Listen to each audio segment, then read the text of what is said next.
You're listening to The Capital Table. Private capital markets have been evolving for many years, but never more so than in recent times.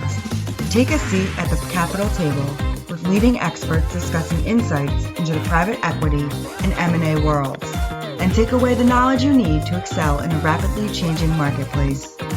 We know this is one table you'll leave feeling full and satisfied.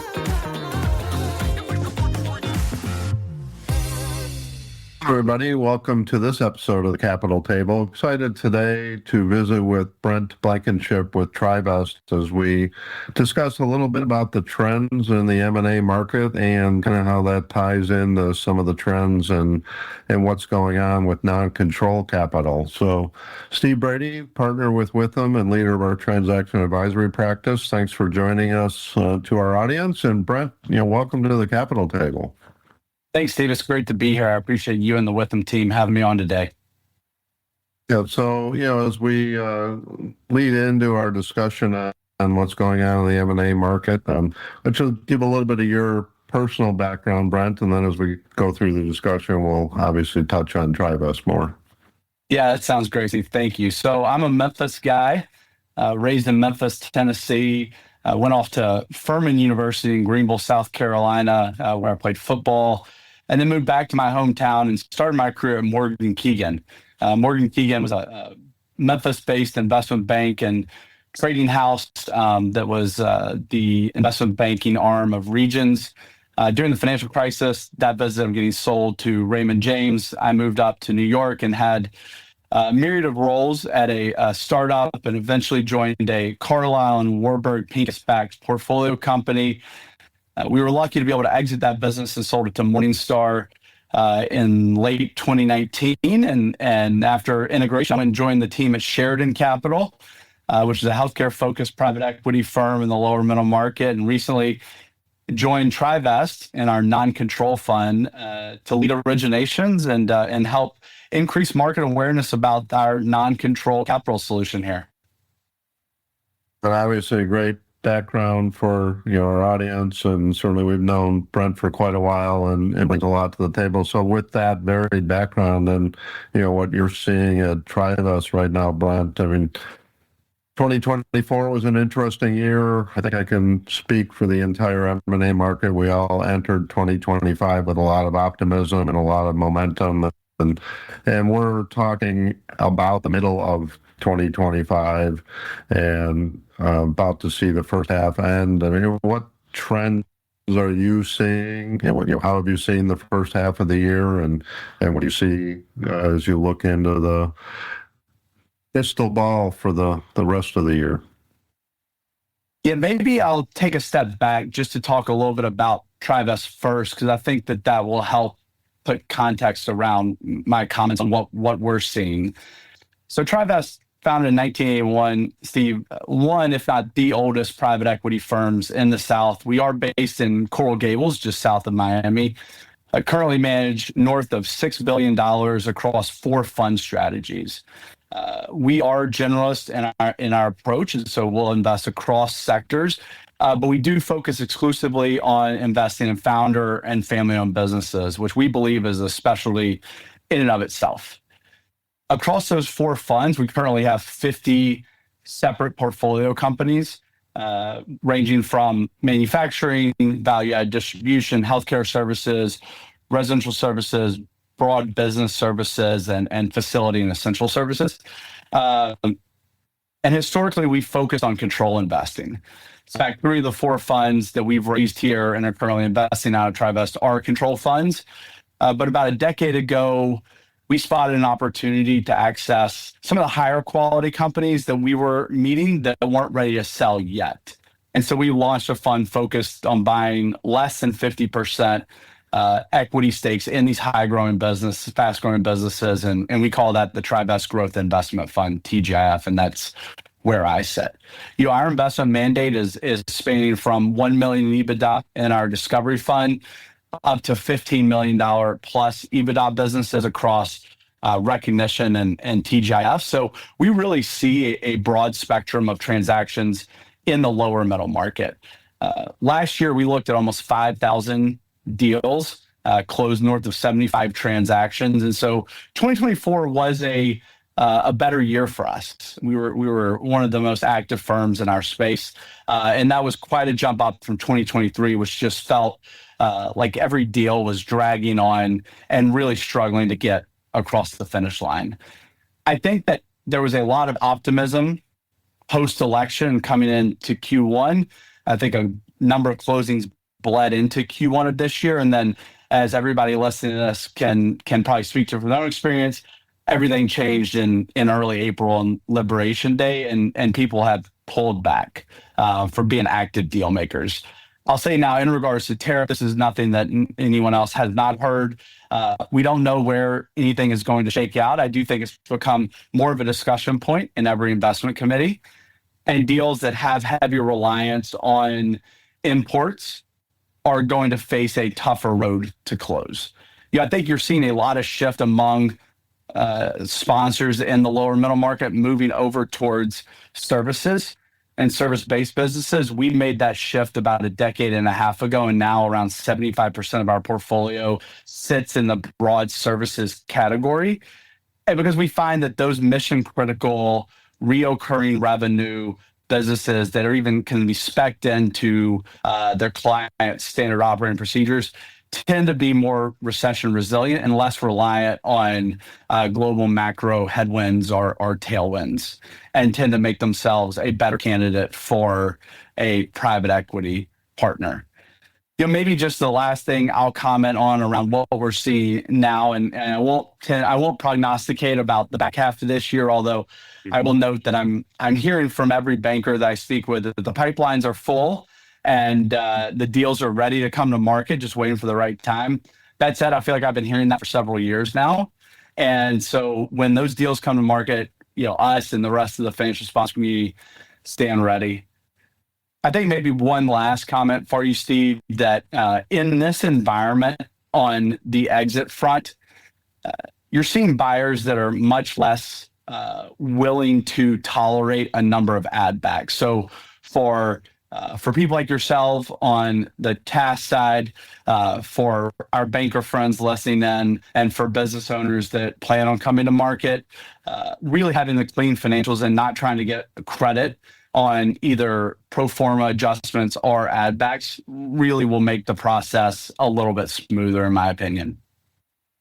That's a really, really interesting point. And certainly, as you said, an area obviously our team spends a lot of time in, and I think that is great advice, and it kind of ties in with part of our thesis, which is helping prepare companies, whether they're portfolio companies of a private equity firm or privately held, for sale, and getting ahead of the curve. But kind of back to your overview of the market, I certainly agree, and I had to throw that out there and see if I could get the crystal ball. But I completely agree with none of us really know, because I think we thought we have known 10 quarters in a row now. And that's right. Certainly sitting here thinking things are on the upswing, and to your point, hopefully they do all come, all the factors come in alignment, and we can start getting back to normal, whatever normal means. But with that, again, you kind of overviewed TGIF and your non-controlled strategy, but I think part of our audience certainly could use a refresher, or at least a deeper dive on what are the different types of non-control capital. What do they mean? Especially because I think you're gearing towards founders who want to hold on to their businesses, grow their businesses, keep the momentum going. And that category, at least in our experience, tends to be a little less educated on what the options are. So maybe we'll start with kind of a structured equity product, what you're seeing, what does it mean to those owners? Yeah, absolutely, Stephen. And I'll take this from the viewpoint of minority capital available to founder and family-owned businesses, because that's the world that I traffic in every day, and certainly one that I'm familiar with. There's other solutions available for sponsor-backed businesses, but maybe I'll leave those aside for another podcast. So there's four main capital buckets that a founder or business owner would tap as he or she thinks about minority capital. There's structured equity, there's SBIC funds, there's convertible preferred minority equity, and then there's the Trivest TGIF solution. And we mapped the market. We believe there's close to 100 to 150 different purveyors of minority equity solutions, not counting the SBIC funds. And so maybe I'll start with structured equity, because that's kind of what people think about when they think about minority equity. So a structured equity solution is going to be growth capital that marries a little bit of characteristics of debt and equity. So there's typically going to be, it's going to be a preferred security with some type of interest rate. This could be PIK, which means payment in kind. So it's not cash interest. It's every time interest is due, it's adding to the notional balance of the preferred security. So there's no cash coming out of pocket for the borrower. And then typically there's going to be some type of liquidation preferences. So at exit, maybe the structured equity capital provider will get 1.5 or 2x their initial investment. And so really from the investor's perspective, it's underwriting to a return.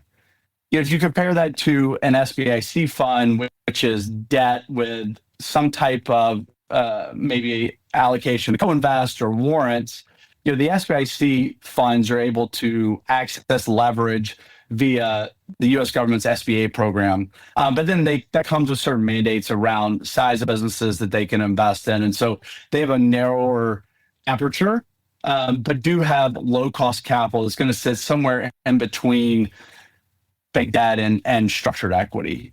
And then there's more traditional convertible preferred, which may carry an interest rate in the mid to high single digits, and will have some type of conversion feature on the back end that may be participating or non-participating. We can talk about that later if we like.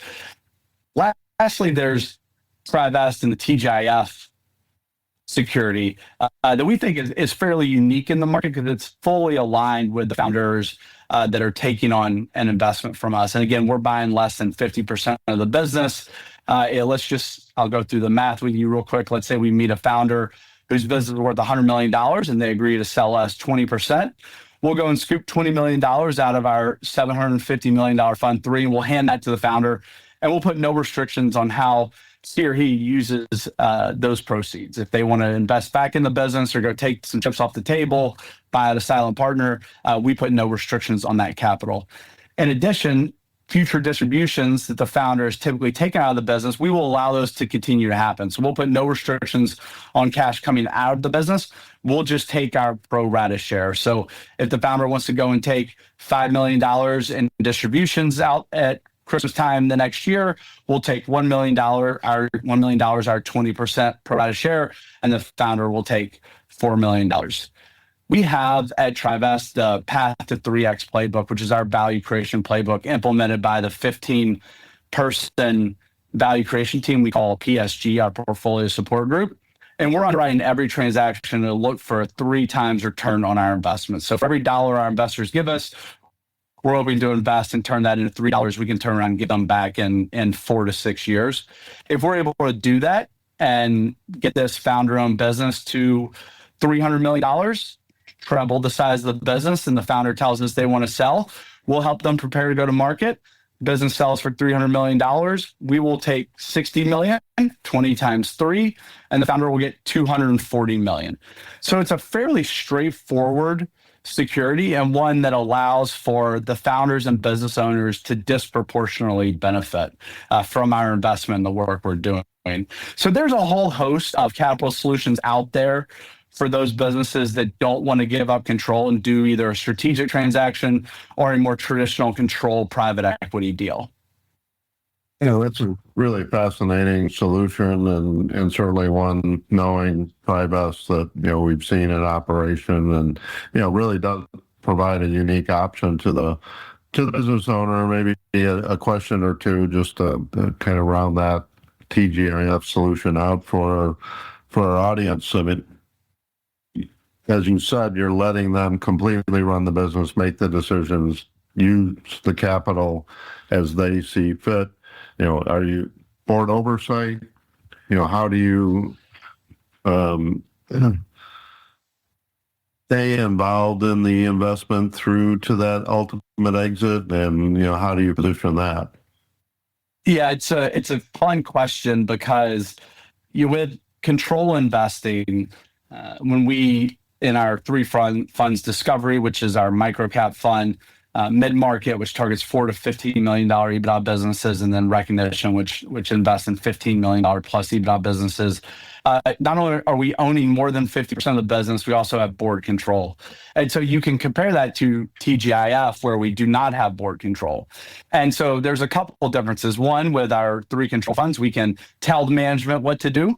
And with TGIF, we have to ask and persuade management to implement some of our suggestions. And so we really refer to it as an a la carte choice. So we'll come in with a combination of the deal team, our portfolio support group, and business development.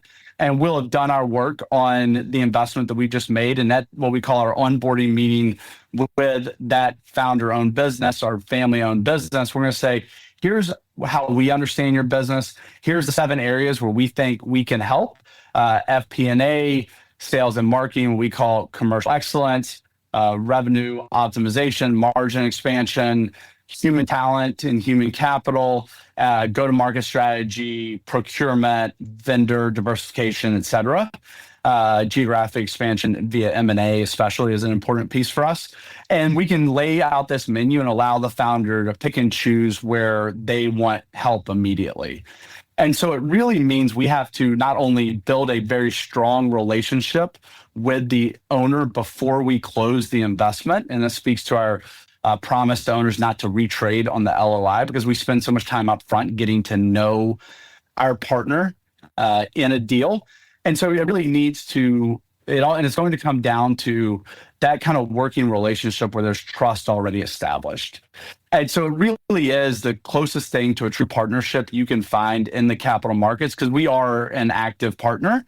And it's a position that we take very seriously to help this business owner grow and ultimately exit what has been their lives or their family's multi-generational life work. That's really fascinating for the founders out there who are listening to this. And we could drill into a lot of different aspects, but I think I'll just add one question, again, thinking of our audience as they understand this.